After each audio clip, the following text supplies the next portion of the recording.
Assalamualaikum warahmatullahi wabarakatuh. Sebelumnya perkenalkan, saya Aknadama Saputra dari absen 3. Saya Davina Puspitasari absen 9. Saya Izana Aknamalia dari absen 20. Saya Nabila Oktaviana Pangestuti dari absen 26. Saya Nova Fidi Firaini dari absen 27. Saya Vera Cynthia dari absen 35. Di sini kami akan mepresentasikan tentang inokulasi.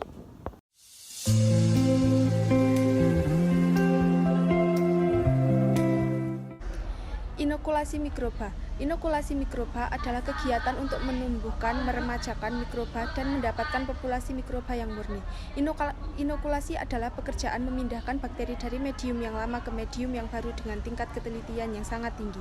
Media untuk membiarkan bakteri haruslah steril sebelum digunakan.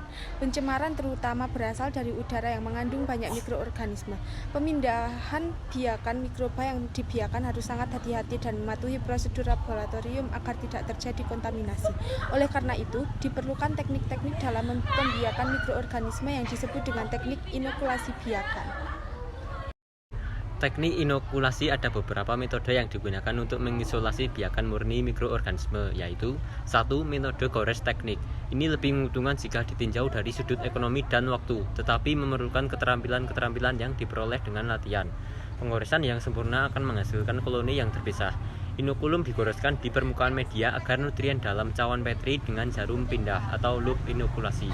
Di antara garis-garis goresan akan terdapat sel-sel yang cukup terpisah sehingga dapat tumbuh menjadi koloni. Cara penggarisan dilakukan pada medium pembiakan padat bentuk lempeng. Bila dilakukan dengan baik teknik, inilah yang paling praktis. Dalam pengerjaannya terkadang berbeda pada masing-masing laboratorium, tapi tujuannya sama, yaitu untuk membuat goresan sebanyak mungkin pada lempeng medium pembiakan. 2.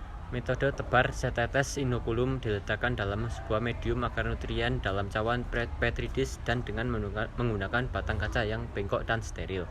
Inokulasi itu disebarkan dalam medium batang yang sama dapat menginokulasikan pinggan kedua untuk dapat menjamin penyebaran bakteri yang merata dengan baik. Pada beberapa pinggan akan muncul koloni-koloni yang terpisah-pisah. 3. Metode tuang isolasi menggunakan media cair dengan cara pengenceran. Dasar melakukan pengenceran adalah penurunan jumlah mikroorganisme sehingga pada suatu saat hanya ditemukan satu sel di dalam tabung. 4. Metode tusuk. Metode tusuk yaitu dengan cara meneteskan atau menusukkan ujung jarum ose yang di dalamnya terdapat inokulum, kemudian dimasukkan ke dalam media. Macam-macam media. Ada beberapa macam media yang digunakan dalam inokulasi bakteri, di antaranya sebagai berikut. 1. Mix kultur berisi 2 atau lebih spesies mikroorganisme. 2. Plate kultur media padat dalam Petri dish. 3. Set kultur media padat dalam tabung reaksi. 4. Step kultur media padat dalam tabung reaksi, tetapi penanamannya dengan cara penusukan. 5. Liquid kultur media cair dalam tabung reaksi. 6. Shake kultur media cair dalam tabung reaksi yang penanamannya dikocok. Pengaruh pada tumbuhan.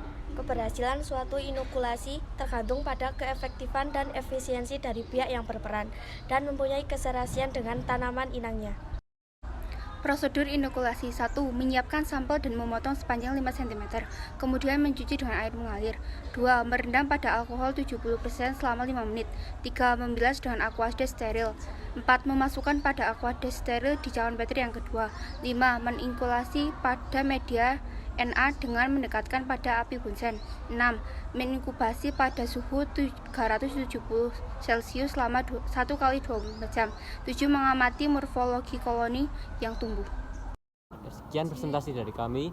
Wassalamualaikum warahmatullahi wabarakatuh.